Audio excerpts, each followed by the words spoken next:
Doctor साहब बहुत बहुत शुक्रिया ज्वाइन करने के लिए।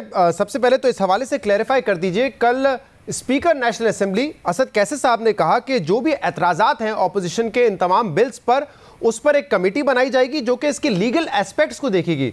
लेकिन आज आपने तो वाजे कर दिया है कि अब इन बिल्स को वापस नहीं लिया जाएगा, ये सेनेट में चले गए हैं, सेनेट की कमिटीज़ के पास चले गए हैं। अब जो कंसल्टेशन और बहस होनी है ये सेनेट में होनी है, तो उस कमेटी का क्या फ़ायदा जो बनाई जाएगी? बिस्मिल्लाहिर्रहमानिर्रहीम। Thank you very much Shahzad. पहली बात यह है कि मैंने ये आज वाजे नहीं किया, कल जो अपोजिशन के साथ हमारी मीटिंग थी उसी में वाजे कर दिया था कि कौमी असम्बली ने जो बिल पास कर दिए हैं उनको हमने सेनेट ऑफ पाकिस्तान को ले किया, रेफ़र किया बिल पहले, और वो ले हुआ हाउस में, और हाउस ने उस बिल को, किसी ने एतराज़ नहीं किया कि ये जो कानून की मुतल्लिका कमेटी है उसमें बिल ना जाए, इसलिए वो उस कमेटी में चला गया है। और वो प्रॉपर्टी ऑफ द सेनेट है, वो property of the national assembly नहीं है। ये कल ही बात कर दी थी। उसके साथ ही मैं ये भी बताना चाहता हूँ कि जो स्पीकर साहब ने कहा वो तीन बातें कहीं कि स्टेटस देखा जाएगा उनका क्या है। स्टेटस ये है कि वो सेनेट ऑफ पाकिस्तान की इस वक्त प्रॉपर्टी हैं। दूसरा उन्होंने कहा एतराज़ात सुने जाएंगे, वो एतराज़ात, और तीसरा उन्होंने कहा कि लीगल पॉइंट्स जो है उन पे गुफ्तगू होगी, इनके लिए हम कमेटी में बैठेंगे। और सेनेट ऑफ पाकिस्तान में इन जमातों में से कुछ जमातों की जो सेनेट में है वो नुमाइंदगी नहीं है, इसलिए वहाँ लार्जर पर्सपेक्टिव में ज़्यादा बड़ी तादाद में इलाकाई जमातें भी बैठी हुई हैं। तो ये जो अपोजिशन नेशनल असेंबली की है इसके साथ बैठ के अगर कोई इनके एतराज़ात ऐसे हैं जो किसी जगह पे लीगल हैं, किसी जगह पे जायज़ हैं, तो उनको हम ज़रूर कंसिडर करेंगे। लेकिन बिल वापस नहीं लिए जा सकते इसलिए कि उनका स्टेटस ही बदल चुका है, नंबर वन। और दूसरा ये है कि मैं दो बातें रेफरेंस के लिए कहना चाहता हूँ। आपने बड़ा अच्छा लंबा इंट्रो दिया। पहली बात यह है कि मुझे ये बताइए कि क्या इस कमेटी का और बाकी कमेटियों का अपोजिशन बड़े लंबे अरसे से बायकॉट नहीं कर रही थी? ये जो इलेक्टोरल रिफॉर्म्स के बिल हैं ये तो अक्टूबर 2020 से कमेटी में पड़ी हुई है। एक दफ़ा कमेटी बैठती है, हर कमेटी मेंबर को पैसे मिलते हैं, आने जाने की उनको खर्चे मिलते हैं। नेशनल असेंबली बैठती है, लोगों को पैसे मिलते हैं, खर्चे मिलते हैं, वो सारे खर्चे आपकी तनख्वाह से मैं काट के उनको देता हूँ। इसलिए मुझे ये बताइए कि हम क्या इंतज़ार करते क़यामत तक कि वो जब उनकी मर्ज़ी का कोई बिल आएगा तो उसको वो पास होने देंगे? दूसरी बात रेफरेंस के लिए सिर्फ कि जो नून लीग का बजट था उस बजट में पीपीपी और पीटीआई उस वक्त अपोजिशन की जमातें थी, पूरा बजट उन्होंने पास किया, पूरा बजट ये दोनों जमातें सड़क पे बैठी रही पार्लियामेंट हाउस के बाहर। उस वक्त तो जमहूरियत को कोई ख़तरा नहीं आया। इसका एक पहलू। और आखिरी बात, फिर आप मुझे सवाल कर लें दूसरा, वो ये है कि हमने कोई बिल ऐसा नहीं है जिस पे कंसल्टेशन तैयारी के वक्त भी ना की हो। तैयारी के वक्त कंसल्टेशन हुई, दरमियान में आपको याद है फेटफ में भी इन्होंने एक बिल है जो सिर्फ इनको पसंद है, बाकी हर बिल पे ये एतराज़ करते जाएंगे।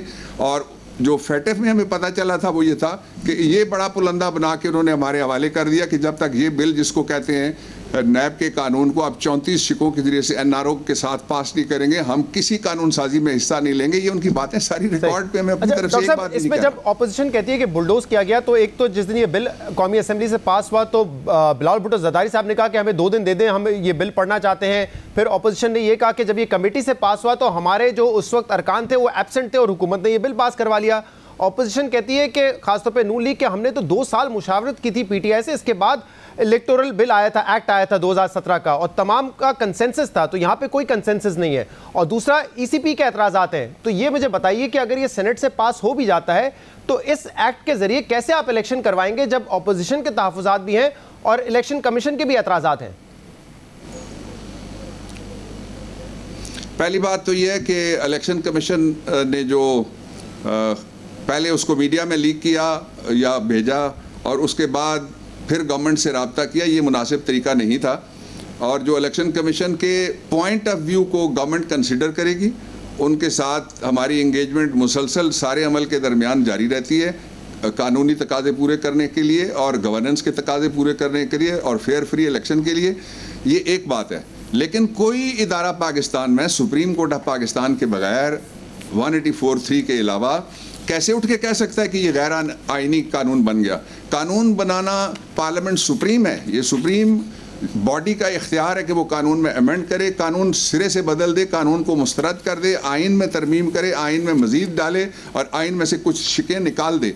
ये एक्सक्लूसिव डोमेन है, ये इलेक्शन कमीशन या किसी दूसरे इदारे को ये डोमेन हासिल नहीं है। 18 कॉन्स्टिट्यूशनल अमेंडमेंट में सुप्रीम कोर्ट ने तय कर दिया था कि उन्होंने एक शिक को भी नहीं छेड़ा, बल्कि पार्लियामेंट को दोबारा कहा कि इसको देख लो। लेकिन बाबर रहमान साहब, ये निशानदेही तो कर सकता है ना ईसीपी के, अगर आप कोई कानून बनाते हैं और वो कानून मुतसादिम है आइन से, तो वो निशानदेही तो कर सकते हैं ना इस चीज की। जी 3 सवाल हुए, मुझे जरा 3 जुमले तो कहने दीजिए। ये पहला जुमला था। अब आ जाइए दूसरे जुमले की तरफ कि क्या वो कोई अपना पॉइंट ऑफ व्यू दे सकते हैं। डेफिनेटली अगले हफ्ते पॉइंट ऑफ व्यू वो देंगे, हम उसको कंसिडर करेंगे और उसको मैं किसी जगह भी ये बात कहने के लिए तैयार हूँ कि आपने कहा जी कि किसी को सुना नहीं गया। दूसरे सवाल के हिस्से पे आ जाए, बिलावल साहब, उनके जो पार्टी के नुमाइंदे थे वो एक मेंबर हैं इसके, वो मौजूद थे। मैं इस कमेटी में उस दिन मौजूद था जिस दिन ये वोटिंग होनी थी, और since I am not a voter इसलिए वोटिंग से पहले मैं उठ के चला गया था। उनके नुमाइंदे ने कहा, ऑन रिकॉर्ड है, आप ले लें नेशनल असेंबली से, उनके नुमाइंदे ने कहा कि मैं बाइकआउट करता हूँ। तो कमेटी का बाइकआउट वहाँ करते हैं और या अपने लीडर को बताते नहीं है या वो गलत बयानी करवाते हैं उनसे। 2, तीसरा ये है कि जो नून लीग है उसके सारे लोग वहाँ पे मौजूद थे और वो एंड तक बैठे जब तक वोटिंग में उनको शिकस्त नहीं हो गई।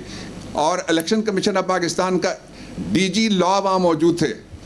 आप उनकी तस्वीर कहें, मैं आपको अभी भेज सकता हूँ, मेरे मोबाइल के अंदर है। ये कहना कि हमें सुना नहीं गया, ये गलत बात है। जो भी कहेगा कि सुना नहीं गया, सुना सबको गया था। लेकिन फिर जब मेजॉरिटी एक वोट करती है तो मुझे ये बताइए कि सारी दुनिया में किस तरह से कानून पास होते हैं। अभी ब्रेग्जिट के जो कानून थे वो किस तरह से पास हुए थे। पहले जिरगे करना शुरू कर देते हैं, पहले आप अपना मौक़िफ़ बताते हैं और मौक़िफ़ बताने के बाद आप लेके आते हैं तरमीम। तरमीम फ्लोर पे लाई जा सकती है, आउट ऑफ फ्लोर जो कुछ कहते हैं उसको लॉबिंग कहा जाता है। वो जितनी इस हुकूमत ने किया और हौसला इस हुकूमत ने किया है, आप ही हम पे तनकीद करते हैं जी कानून साजी नहीं हो रही। अब कानून साजी हो रही है तो वो कहते हैं जी ये क्यों हो गई। यानी ये आपके शहर के, मैं बताना चाहता हूँ आपको, 3 कानून थे, वो 2019 से पड़े हुए थे कमेटी में। अच्छा, और वो शिपिंग के हवाले से थे और अली जैदी के। तो 3 साल बाद वो कानून पास हो गए, बड़ी ज्यादती हो गई। ना बनाए वो बड़ी अच्छी बात है। स्पेसिफिकली रहते हैं इस पे, इलेक्शन एक्ट पे बात करते हैं, जो अमेंडमेंट इसमें हुई है, जो एतराज़ात ईसीपी के वो भी आपके सामने रखता हूं और इसी किस्म के एतराज़ात ऑपोजिशन के भी हैं। अब मिसाल के तौर पे आप कहते हैं कि ओवरसीज पाकिस्तानीज को वोट मिलना चाहिए और ये आपने अमेंडमेंट कर दिया, ताकि मैं जवाब हाँ बारी बात कर लेते हैं। 2-3 जो इंपॉर्टेंट है उस पर बात कर लेते हैं। ओवरसीज वोटिंग का है, आप कहते हैं कि ओवरसीज वोटिंग होनी चाहिए। अब इसमें इलेक्शन कमीशन का ये एतराज़ है कि अमेंडमेंट हमें बताता नहीं है कि कैसे टेक्निकल एफिकेसी होगी, इसकी सीक्रेसी क्या होगी, सिक्योरिटी क्या होगी और तरीकेकार क्या होगा इसका। कह रहे हैं इस अमेंडमेंट में हमें कुछ नहीं बताया गया इस हवाले से और ये पहले बताया जाए और फिर लेजिस्लेशन होगी इस पर। जी, ये सारा पाकिस्तान में किस जगह वोटिंग होती है जिसका सारा तरीकाकार कानून में लिखा जाता है। सेनेट ऑफ पाकिस्तान की वोटिंग है, कौमी असेंबली की वोटिंग है, सदर के इलेक्शन की वोटिंग है, वो सारा उसका तरीकाकार इलेक्शन एक्ट में नहीं लिखा जाता शहजाद साहब। वो रूल्स बनाए जाते हैं। जो आप नेशनल असेंबली की वोटिंग में हिस्सा लेते हैं, जो आप सूबाई असेंबली की वोटिंग में हिस्सा लेते हैं, वो सारे शहजाद साहब उसके रूल्स बनाए जाते हैं। तो ये इलेक्शन कमीशन के पास जब कानून जाए तो वो रूल्स बना लें। रूल्स बनाने के लिए वो सारी पार्टियों को बुला लें कि क्या क्या किसका नुक्ता नज़र है वो सुन लें। हमें तो कोई एतराज़ नहीं है, जितनी रजिस्टर्ड पार्टियां इलेक्शन में हिस्सा लेती हैं दूसरों का भी हक है, उनको भी बुला लें, हमें कोई एतराज़ नहीं है। ये कहना कि कानून में तरीक़ाकार लिखा जाए, कौमी असेंबली का तरीक़ाकार किस में लिखा हुआ है? गाइड बुक आती है इलेक्शन कमीशन ऑफ पाकिस्तान की तरफ से। जी, अच्छा, तो इसमें आपके जहन में और आपकी पार्टी के जहन में क्या खाका है कि किस तरीके से होगी ये वोटिंग? आई वोटिंग के जरिए करवाएंगे, पोस्टल बैलेट होगा, क्या होगा? ओवरसीज पाकिस्तानी की जब वोटिंग की बात करते हैं आप, और यकीनन इलेक्शन कमीशन के सामने जब वो रूल्स बनाएगा आप भी अपना नुक्ता नजर रखेंगे ना? जी हाँ, 2 तरीके हैं। पहले तो यह है कि किसी आदमी के पास शनाख्त होनी चाहिए कि वो बैरून मुल्क मुकीम पाकिस्तानी है, वैलिड आईडी होनी चाहिए नंबर 1, और वैलिड आईडी की बुनियाद के ऊपर फिर ये तो आखिरी बात उन्होंने कही ना, फिर रजिस्ट्रेशन ऑफ वोट होती है। ये कानून बन गया है, इलेक्शन कमीशन अपने रूल्स बनाए और फौरी तौर पे जो बैरून मुल्क मुकीम पाकिस्तानी, आपको याद है एक दफ़ा पहले भी ये एक्सरसाइज हुई थी उनको रजिस्टर करने की। तकरीबन लोग ये बताते हैं कि 90 लाख से लेकर करोड़ के दरमियान लोग हैं। तो उस वक्त जब एक्सरसाइज हुई तो सिर्फ 4000 मुझे मुतल्लिका लोगों ने, इदारे ने बताया कि वोट रजिस्टर हो सके थे। तो इसके लिए तो बाकायदा कैंपेन करनी पड़ेगी, सारे पॉलिटिकल लीडरशिप को अपील करने पड़ेगी। मैंने पिछली मीटिंग में इलेक्शन कमीशन को कहा, जब हम 4 वजीर पिछले हफ्ते मिलने गए थे, मैंने कहा कि आप इसकी कैंपेन देख लीजिए और जो फंडिंग इसके लिए चाहिए वो गवर्नमेंट करने के लिए तैयार है। इसलिए जो तरीका कार तय करना है वो आप कर लें। कैंपेन तो बहुत बात की बात है, लेकिन क्या पीटीआई ये चाहती है कि इजाफी सीट्स हो या जो ऑलरेडी एग्जिस्टिंग सीट्स हैं उसी पे वो वोट करेंगे, और इंटरनेट वोटिंग होगी या पोस्टल बैलेटिंग होगी? इसमें पीटीआई की क्या राय है? पीटीआई इस वक्त कोई राय इसलिए नहीं देना चाहती कि हमने लॉ बना दिया है, लॉ बनेगा और इलेक्शन कमीशन ऑफ पाकिस्तान ये काम करे कि इसलिए कि 218(3) कहता है फेयर, फ्री और transparent election in accordance with law करवाना ये इलेक्शन कमीशन की जिम्मेदारी है। वो अपनी जिम्मेदारी की तरफ देखेंगे जब, तो फिर हमारा ये सिर्फ एक ही हमारा नुक्ता नज़र है, वो ये है जो आइन के मुताबिक है। आइन में मेरा और आपका वोट जो है फंडामेंटल राइट है, तो जो बैरून मुल्क चला गया उसका फंडामेंटल राइट नहीं रहा, उसको किस तरह मना कराया जा सकता है? ये दो लोगों ने, लीडरों ने बात की, उन्होंने कहा इलेक्शन कमीशन ऑफ पाकिस्तान बनाएगा, तो फंडामेंटल राइट है, जब वो जिस हल्के में भी देना चाहें वोट वो दे सकते हैं। जब पीटीआई इस कॉज के पीछे खड़ी हुई है कि ओवरसीज पाकिस्तानीज को ये राइट होना चाहिए वोट का, तो कम से कम एक तरीकाकार तो बताए ना जो कि एफिशिएंट तरीका हो, जिससे सीक्रेसी भी हो। ये तो बताएगी ना पीटीआई, कुछ आपने सोचा होगा ना कि कैसे इसको ट्रांसपेरेंट बनाया जा सकता है? ये दोनों तरीके हो सकते हैं। जो आप देखिए, यहाँ फैसला नहीं होना, ये कमेटी में होना है, लेकिन वो इलेक्शन कमीशन ने करना है इसको, और कमेटी में जो है वो डिस्कशन होगी। लेकिन जो आई वोटिंग है उसके ऊपर भी हमारा बहुत सारा काम डॉक्टर आरिफ अलवी ने किया हुआ है, जो हमारे सदर पाकिस्तान है, और उसके अलावा अगर कोई तरीका कार है तो जाहिर है वो बैरून मुल्क बैठे हुए जो लोग हैं उनको वोट में शरीक करना चाहिए। अफगानिस्तान के लोग पाकिस्तान में बैठ के वोट देते हैं मुहाजिर कैंपों से। ये बड़ी अजीब बात है कि हम कहें हमसे कोई तरीका कार ही नहीं बन सकता। लॉ बन गया, तरीका कार जिनको बनाना चाहिए वो बनाए और ओपन करना चाहिए इसको फौरी तौर पे। आई वोटिंग के हवाले से तो खैर मिनिस्ट्री ऑफ आईटी ने एक कंसल्टेंसी को हायर भी किया था, एक फर्म को एनालिसिस के लिए, इंदिरा कंपनी, और उसकी जो रिपोर्ट थी वो इलेक्शन कमीशन ऑफ पाकिस्तान को भी भिजवाई गई थी, और उसमें उन्होंने कहा था कि हम नहीं सिफारिश देंगे इस बात की कि आई वोटिंग के जरिए करवाया जाए, क्योंकि इसमें बहुत सारी खामियों की निशानदही की गई है। तो ये तो ऑलरेडी हुकूमत कोशिश कर चुकी है इसकी। नहीं, आई वोटिंग पे नहीं थी वो ये थी कि जो एग्जिस्टिंग सिस्टम है नादरा का, उस सिस्टम के बारे में कंसल्टेंसी ये थी कि उसके बारे में वो अपनी एक जायज़ा रिपोर्ट जो है वो पेश करें। वो रिपोर्ट मैंने भी देखी है, वो गवर्नमेंट के पास भी है और इलेक्शन कमीशन ने भी देखी थी। इसलिए ये कहना कि किसी जगह पे कोई किसी एक चीज़ को बहाना बना के हम वो लोग जिनका आप सारे और हम सारे नारे मारते हैं रोज़, इतने मुहब्बे वतन पाकिस्तान का सबसे बड़ा कमाऊ पूत मुल्क से बाहर बैठा हुआ है, हम अंडा पहले या मुर्गी पहले की बहस में कि रूल्स पहले या कानून पहले की बहस छेड़ के उनको महरूम कर दें, ऐसा नहीं होना चाहिए। ये रूल्स पहले भी बने हुए हैं। जहाँ पे 22 करोड़ लोगों के मुल्क में इलेक्शन होता है वहाँ हमें ये कोई इलेक्शन कराना नामुमकिन नहीं है। इस वक्त ये बहस मैं छेड़ना ही नहीं चाहता। एक आसान नुस्खा ये है कि वो इतराज़ बताया जाए कि इन लोगों को पाकिस्तानी जो पाकिस्तान में रहते हैं उनके बराबर हुकूक क्यों ना दिए जाएं, वो इतराज़ बताया जाए, मैं उसका जवाब दूं। सही है, लेकिन इलेक्शन कमीशन ऑफ पाकिस्तान क्योंकि इस पर एतराज़ कर रहा है, इसलिए सवाल मैं आपसे ज़रूर करूंगा। इलेक्ट्रॉनिक वोटिंग मशीन के हवाले से भी उन्होंने कहा है कि हमें बताया जाए कि किस तरीके से इसके ज़रिए फ्री एंड फेयर इलेक्शन हो सकते हैं, हमें बताया जाए कि वो मशीन्स क्या होंगी और कैसे ट्रांसपेरेंट इलेक्शन इंश्योर करवाया जा सकता है। वो कह रहे हैं कि ये बताया जाए क्योंकि अमेंडमेंट में कुछ इस बात का जिक्र नहीं है। इस पे भी जो हो चुका है वो मैं आपको बता देता हूँ। एक तो ये है कि इस पे जितनी भी अवेलेबल मशीन्स हैं वो सारी की सारी इलेक्शन कमीशन ऑफ पाकिस्तान ने जिस कंपनी का आप नाम ले रहे थे थोड़ी देर पहले, उनकी बनाई हुई भी गालबन एक मशीन वो देख चुके हैं, और उनको डिमॉन्स्ट्रेशन करवाने के लिए जो मिनिस्टर साइंस एंड टेक्नोलॉजी हैं उन्होंने कोऑर्डिनेशन किया। एक बात। दूसरा ये है कि जो एक टेस्ट रन हुआ था उसकी एक machine election commission of Pakistan के नुमाइंदों ने जिस मीटिंग में दिखाई उसमें मैं भी मौजूद था, उन्होंने खुद दिखाई और तरीका कार वोट का बताया।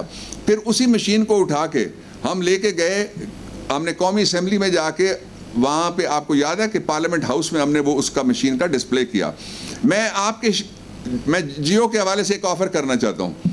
आप अपोजिशन से पूछें कौन सी मशीन वो चाहते हैं वो इलेक्शन कमीशन को दिखा दें, हमें कोई एतराज़ थोड़ा ही है, दिखाएं ना जी। लेकिन ये नहीं कहा जा सकता कि मशीन का फैसला जाहिर है हम नहीं कर सकते, गवर्नमेंट नहीं खरीदेगी। ये खरीदना, इसको प्रोक्योर करना, इसके लिए टेंडर करना, ये इलेक्शन कमीशन ऑफ पाकिस्तान के पास इख्तियार होना चाहिए। और एक बात मैं और कहना चाहता हूँ, कानून में जहाँ मैं इलेक्शन कमीशन के हवाले से एक बात और कहना चाहता हूँ, शहजाद इजाज़त दीजिए, जहाँ पे इलेक्शन कमीशन ये समझता है कि वो राइट जो इलेक्शन कमीशन ऑफ पाकिस्तान में वेस्ट करता है कॉन्स्टिट्यूशनल स्कीम या लीगल स्कीम में, वो अगर किसी और इदारे को दिया जा रहा है वो उसकी निशानदेही करेंगे, हम नहीं देंगे, ये मैं वादा करता हूँ। सवाल ही पैदा नहीं होता। इलेक्शन कमीशन को आजाद मुख्तार बनाने के लिए इमरान खान का और पूरी कौम का देरीना ख्वाब है। वन लाइन अमेंडमेंट है जो आपने की है इलेक्ट्रॉनिक वोटिंग के हवाले से, the commission shall procure electronic voting machines for casting of voters in general election. मिसाल के तौर पे अगर कहीं पे कोई फ्लॉ आता है मशीन्स में या मशीन प्रोक्योर नहीं की जा सकती टाइम पे, तो क्या एक नई कानून साजी होगी कि दोबारा हम पेपर बैलेट की तरफ जा रहे हैं, या ये ऑप्शन अभी भी है कि जहां ईवीएम इस्तेमाल हो सकती है वहां ईवीएम करें और जहां पेपर बैलेट की जरूरत होगी वहां पेपर बैलेट करें? मुझे ये बताएं, मुझे किसी ने बताया, I am not a banker, कि $7 अरब से ज्यादा रोजाना बैंकारी होते हैं मोबाइल टेलीफोन के ऊपर। हर काम के लिए हम टेक्नोलॉजी, ये जो मेरे कान में लगा हुआ है, आप मैंने यहाँ पे नहीं लगाया हुआ, ये टेक्नोलॉजी है। ये जो बोल रहा है मेरे सामने, ये टेक्नोलॉजी, आपको मैं देख सकता हूँ, आप मुझे देख सकते हैं, ये टेक्नोलॉजी है। शुरू तो करने देना जी। यहाँ तो जब लाउड स्पीकर आया था तब भी एतराज हो गया था। हाँ। ये शुरू करने दें किसी जगह, और ये अभी नहीं शुरू करेंगे तो फिर ताखीर हो जाएगी। ये कई इलेक्शनों में से इस पे 4-5 जजमेंट्स हैं। सुप्रीम कोर्ट ऑफ पाकिस्तान ने कहा कि फौरी तौर पे टेक्नोलॉजी इस्तेमाल की जाए और बैरून मुल्क मुकीम पाकिस्तानियों को राइट ऑफ वोट दिया जाए। हम अभी बहस में पड़े हुए हैं कि ये अहम बात कर रहे हैं। डॉक्टर साहब, मैं ये सवाल इसलिए पूछ रहा हूँ कि जब आप कहते हैं कि कहीं से शुरू तो करें, अब इंडिया की जब मिसाल दी जाती है और इंडिया में जो पोलिंग डे का मामला है उसमें तो काफ़ी ट्रांसपेरेंसी आई है, लेकिन इंडिया ने 82 में केरला में शुरू किया, फिर सुप्रीम कोर्ट ने बैन कर दिया, फिर 1998 में दोबारा कानून साजी हुई, एक स्टेट में हुआ, फिर वो लोकसभा तक लेकर आए और रियासती इलेक्शन तक लेकर आए। बांग्लादेश ने 2018 में 6 सीटों पे ईवीएम ट्राई किया। ये कम से कम आपको इस बात का इदराक है कि एक साथ ये रिस्क नहीं लिया जा सकता कि पूरे मुल्क में सूबाई इलेक्शन और नेशनल असेंबली के इलेक्शन आप ईवीएम पे करवाएं। जिस मुल्क ने भी इंट्रोड्यूस किया है फेजेस वाइज किया है। देखिए, जब ये पहला मोबाइल आया था ना तो वो इस जितना लंबा था, और उसके साथ ये बाकायदा ये वाला सेट जो है वो भी दिया जाता था। NEC का मुझे कंपनी भी याद है क्योंकि मैंने रखा था, वो कंपनी इंस्टा कंपनी थी। अब मोबाइल ये आ गया है, टेक्नोलॉजी आगे बढ़ गई है। जिस ज़माने की आप बात कर रहे हैं, लोगों ने जो तजर्बात किए हैं उनसे हम फ़ायदा उठा सकते हैं। अगर ऑपोजिशन चाहे तो वहाँ से भी हम इंफॉर्मेशन लेके इनके सामने ले कर सकते हैं। देख, 2 तरीके हैं, एक तो है जेन्युइन बोनाफाइडी एतराज़, दूसरा है एतराज़ बराए एतराज़। एक वो है कि कोई खदशात हैं उनको दूर करना, वो इलेक्शन कमीशन ऑफ पाकिस्तान जिस तरह की भी तसल्ली करना चाहे, गवर्नमेंट उसके पीछे खड़ी है, आगे नहीं। लेकिन डॉक्टर साहब देखें ना, टेक्नोलॉजी एडवांसमेंट के बाद भी डेवलप्ड मुल्क हैं बहुत सारे। जर्मनी ने ख़त्म कर दी इलेक्ट्रॉनिक वोटिंग, नीदरलैंड ने ख़त्म की है, आयरलैंड ने ख़त्म की है, ये पेपर बैलेट की तरफ ही जा रहे हैं ना। तो ये डिबेट तो पूरी दुनिया में होती रही है। और दूसरी बात, उसकी वजूहात कोई बताए ना, क्या वजह क्या है? वजह यह है कि कहीं पे ये अमेरिका में इंटरनेट से जो वोटिंग हुई, अमेरिका में जो इलेक्ट्रॉनिक वोटिंग हुई, उसने जो पिछला सदर था डोनाल्ड ट्रंप, उसके सारे एतराज़ात मुस्तरद कर दिए। मैं एक ऑब्जेक्टिव बात करता हूँ, ये बहस नहीं ख़त्म हो सकती लेकिन जारी रहनी चाहिए, बड़ी अच्छी बात है। ऑब्जेक्टिव बात ये है कि 1977 के इलेक्शन के बाद ताज़ा इलेक्शन तक हर दफ़ा डस्का ताज़ा है। डस्का में एक पार्टी ने कहा और खुल के कहा कि जी आरओ दूसरी तरफ मिल गया था और अमला इधर चला गया था। जब दूसरी पार्टी आ रही तो उसने कहा कि ये आरओ उधर मिल गए थे और वो दूसरा अमला जो था उसने ये कर दिया। तो इस बहस को ख़त्म करने का, इसके अलावा कि हम ईवीएम्स पे जाएं और हम बैरून मुल्क मुकीम पाकिस्तानियों को आई वोटिंग, इंटरनेट वोटिंग, उसके अलावा भी अगर कोई तरीके हैं तो गौर किया जा सकता है। कोई तजवीज़ लाएगा उसको हम देख लेंगे। हम we don't want to put the cart before the horse. एक एतराज़ जो ऑपोजिशन का एक एतराज़ ये रहा है कि पोलिंग डे के अलावा जो प्री पोल रिगिंग होती है, जब इदारे मुलविस हो जाते हैं तो उसको कैसे रोकेंगे? वो तो मशीन्स हो, पेपर बैलेट हो, बल्कि उनका ऑपोजिशन का नुक्ता नजर ये कि वो मशीन्स के जरिए तो और आसानी हो जाएगी। जैसे RTS सिस्टम बैठ गया था, इसी तरह इन सिस्टम्स को भी मैनिपुलेट किया जा सकेगा। इसका क्या हल निकालेंगे? क्योंकि इसका हल तो यही है ना, पहले तमाम पार्टीज ने, इदारों ने नियत करनी है कि free and fair transparent election होने।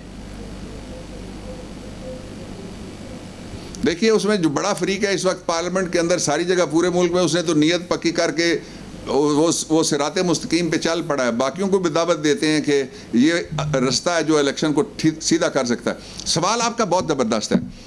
ये जो एक बिल मेरे पास इस वक्त पड़ा हुआ है, मैंने आपकी सहूलत के लिए निकाले थे दोनों बिल, एक पिछला एक ये है further to amend the election act 2017। ये जो बिल है जिसमें बहुत ज़्यादा शिकें हैं।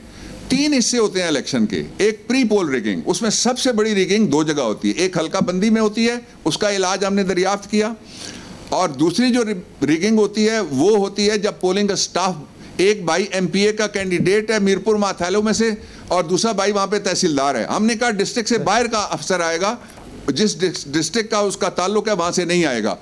और इसके अलावा भी बहुत सारी इसमें तजावीज मौजूद है। दूसरा, इलेक्शन वाले डे को ट्रांसपेरेंट बनाने के लिए 4-5 इकदाम। अच्छा, और फिर पोस्ट इलेक्शन मेरे पास सबसे ज्यादा वक्त नहीं है, लेकिन क्योंकि आपने ये बात छेड़ी है, फॉर्म नंबर 45 नहीं मिला, जो फॉर्म नंबर 47 नहीं मिला, फॉर्म नंबर 48 नहीं मिला, उसका इलाज हमने किया है। इसको ये शहजाद साहब उनको कहें, आपने कौन सी ये जो डिलिमिटेशन वाली बात आप कर रहे हैं सर, ये तो आइन में भी लिखी हुई है ना कि हाथ रख के मुझे बताएं उन्होंने ये बिल पढ़ा है नहीं पढ़ा। आर्टिकल 51, उन्होंने बजट ना पढ़ा ना ये बिल पढ़ा, ना वो सुना ना ये सुना। डॉक्टर साहब, मैंने पढ़ा है और मैंने ईसीपी के एतराजात भी पढ़े हैं। आर्टिकल 51(5) क्लियरली कहता है कि जो डिलिमिटेशन होगी वो पॉपुलेशन के जरिए होगी। ये आइन कहता है।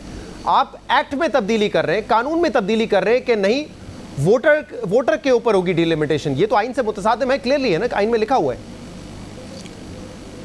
एक सेकंड, बहुत अच्छा आपने कहा शहजाद इकबाल।